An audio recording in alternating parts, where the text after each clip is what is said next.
Imamo nov rekord na normnem krogu avtomobilnosti, in sicer med hibridi. Dosegel ga pa ni kakšen futurističen hibrid, ampak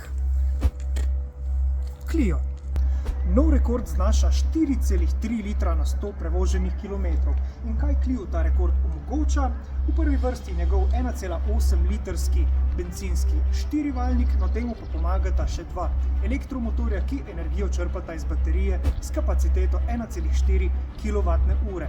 Ampak še bolj pomemben pa je poseben hibridni menjalnik, ki uporablja nekako 2 prestavi za električni del pogona in 4 prestave za bencinski del. Skupaj pa ima kar 15 različnih načinov delovanja. In še posebej učinkoviti so tisti načini delovanja, ki skrbijo za vožnjo v mestu ali pa na kakšni regionalki. No, če smo doslej pri takšni vožnji pri hibridih hvalili rezultate pod 5 litri na 100 prevoženih kilometrov, se Clio spusti celo pod 4 litre.